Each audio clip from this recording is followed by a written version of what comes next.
In the year 2025, there's been two major kart racing game releases, Sonic Crossworlds and Kirby Air Riders. And probably something else, but I don't know because I don't have $80. I'm too poor for that.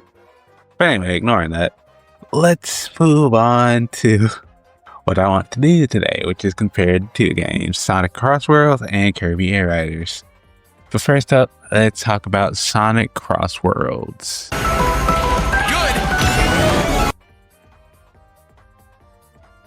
You know, Sonic Racing Crossworlds is a pretty by-the-books racing game when you really think about it.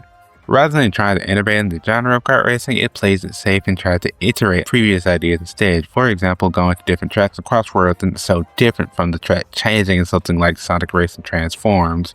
The only major difference is that you can change how the track changes and try to gain an advantage if you're in the lead. Another thing Crossworlds brings from Transforms is the ability for the cars to be able to fly and drive on water, making the track way more unique and interesting to play through.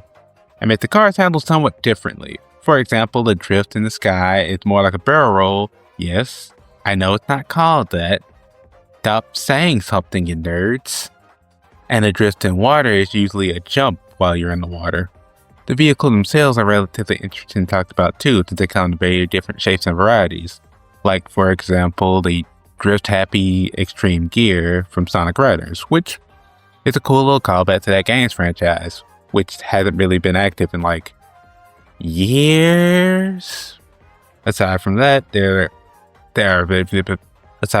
multiple different customization options allow you to mix and change parts. I don't know if they change stuff about gameplay and such. I'm just assuming they don't. If they did, I guess that's why I suck at the races sometimes.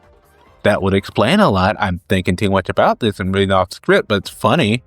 So I'm going to keep going. Along with different skills, you can change them to a skill card with mix and variety, with like having a different type of boost, or changing how the drift works, or just letting you start a race with like, I don't know, monster truck. Which, you know, it'll annoy some people, but it'll be fun. It'll be a fun race. Or people hate you. As for solo content or extra modes and the such, Crossworlds is pretty bare compared to past entries. There isn't like any little challenges you can do like in the story mode of Transforms or Team Sonic Racing. Hey, remember Team Sonic Racing? Ignore that. You don't. I know you don't. Don't lie to me. But anyway, Sonic Crossworlds pretty much only has the basic Grand Prix mode and time trials, along with the, basic racing and online mode. There are team races, but they're usually only time specific. And, I don't know if anything going on right now, but, it's going to annoy someone because you can't control when it happens. Which, a bit annoying, but I understand it. Back again, the Team Sonic Racing, it basically plays like a simplified Team Sonic Racing game with the hitting each other, give you a little boost and such. And when you get enough points, you can raise a bar and get like a big boost with invincibility onto it too, which is a little bit broken. With all that said and a bit of rambling, I think Sonic Racing Crossworlds is a pretty good racing game. Definitely worth your time, if not a little bit basic. But what about the other game in this video? Kirby Air Riders. Okay, I'll talk about that next. But for right now, done! Yay! Free audio post-production by alphonic.com. Okay, I had a small issue, so I'm gonna fix it real fast.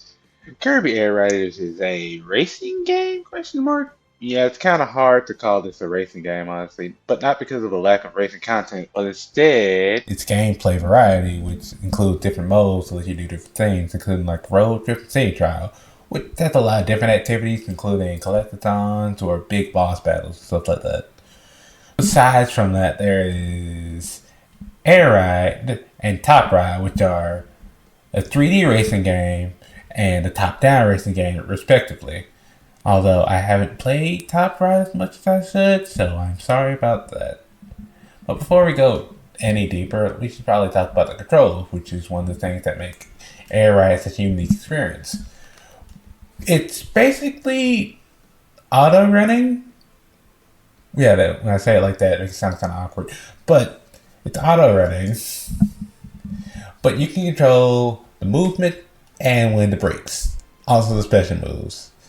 And to do that, you basically only use the joystick and 2 buttons. Which is more effective than you think.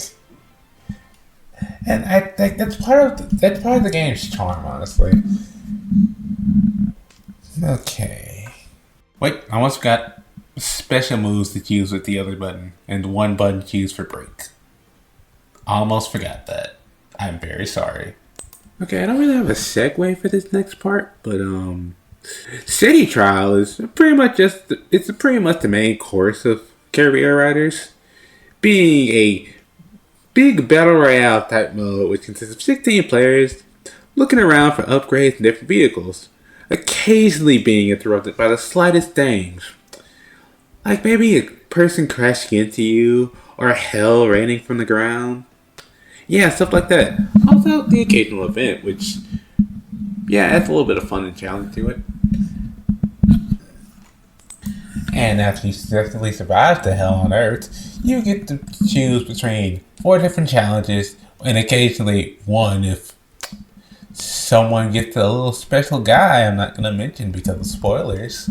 Ooh. Fun, right? Gigantos. Next up is Road Trip, which is the main story mode of Air Riders, in which you collect vehicles and upgrades similarly to City Trial, except not, since this is more linear and more challenge-based and collection-based. It also acts as a good introduction to general gameplay of Air Riders through the challenges, little air ride challenges, and little top ride challenges to make it really fun for you. And before we finish out talking about Air Riders, let's talk about the vehicles. Which, yeah, what do I call these things? I've been calling them something, but I tend to forget. Anyway, they come in lots of different varieties.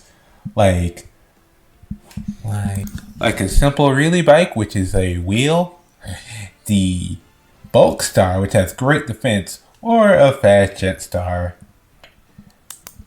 There's also a couple of legendary vehicles you can select during City Trial, which would, start to cause chaos, but that whole mode is chaos, so whatever.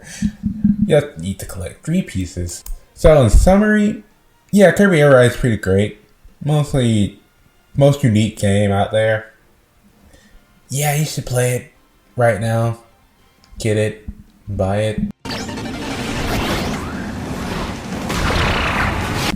So, which one do I prefer? Sonic Crossworlds or Kirby Air Riders?